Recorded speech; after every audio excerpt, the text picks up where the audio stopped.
तो दोस्तों आज की स्टोरी है शादी एक सरकारी नौकरी। सौरभ पढ़ने में जितना अच्छा था उतना ही अच्छा स्वभाव भी, पर दिखने में बस पूछो मत।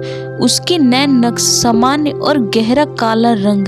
क्लास में सब बच्चे उसे काला नाग बोल खूब चिढ़ाते।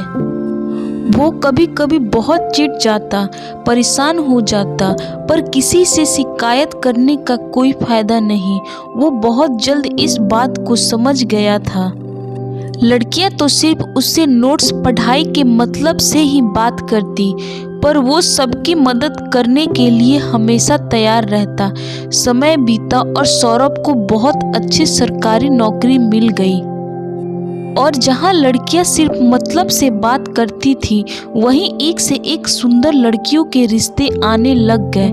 जी हाँ, भारत में कुछ मध्यम वर्गीय माता पिता को लगता है सरकारी नौकरी मतलब लड़की खुश ही रहेगी, चाहे लड़का दिखने में कैसा भी हो।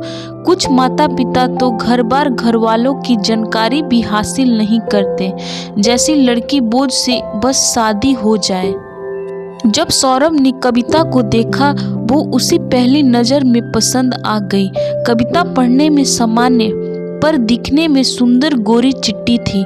कविता को सौरभ पसंद नहीं आया, पर वही सरकारी नौकरी। माता पिता के समझाने पर रिश्ते के लिए हाँ कर दी। सौरभ ने पूछा भी, तुम्हें मेरे रूप रंग से कोई दिक्कत तो नहीं? कविता ने ऊपरी मन से माँ की बात बोल दी। रूप रंग नहीं, स्वभाव, दिल अच्छा होना चाहिए। सौरभ के माता पिता भी खुश थे, शायद आने वाली पीढ़ी सुंदर हो।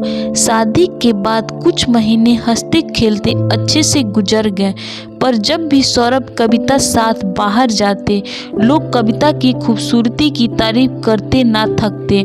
सौरभ कैसे इतनी सुंदर लड़की मिल गई?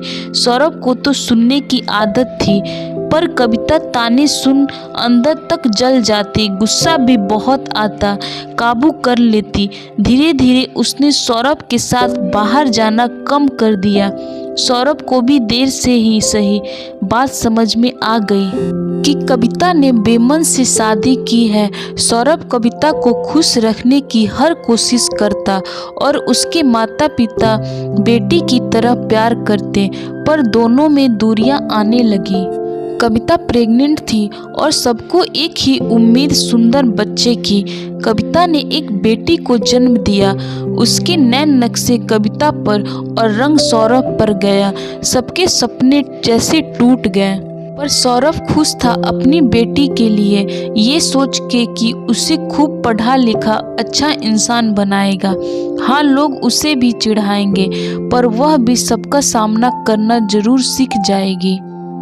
पर कविता तो अपनी बेटी को देख जरा खुश नहीं थी। कहा जाता है माँ की तो जान बसती है बच्चों में, चाहे सुंदर हो या बदसूरत, पर अपवाद हर जगह मिलता है। कविता सौरभ को ही देख परेशान थी, और जब बेटी भी वैसे ही। जब लोग बच्ची को देखने आते तो कुछ सुना ही जाते। कविता ये ताने बर्दाश्त नहीं कर पाई और एक दिन सौरभ और बेटी को छोड़ चली गई। सौरभ ने उसे ढूंढने की कोशिश नहीं की, वो जानता था कविता कहाँ गई है। उसने कविता के माता पिता को कविता के घर छोड़ जाने की बात बता दी और इतना ही कहा, अगर कविता के लिए रूप रंग इतना ज़्यादा मायने रखता था तो आपको मेरे साथ उसकी शादी के लिए मजबूर नहीं करना चाहिए था। मेरा तो ठीक है, मेरी बच्ची भी बिन माँ की रह गई। सौरभ अपनी बेटी को माँ पिता दोनों का प्यार देने की कोशिश करता है, और सौरभ के माता पिता भी उसे उतना ही प्यार करते हैं जितना वो सौरभ को करते हैं। तो दोस्तों आज की आपको ये स्टोरी कैसी लगी कमेंट बॉक्स में ज़रूर बताएं, और अगर आप मेरे चैनल पे नए हैं तो चैनल को लाइक, शेयर और सब्सक्राइब ज़रूर करें।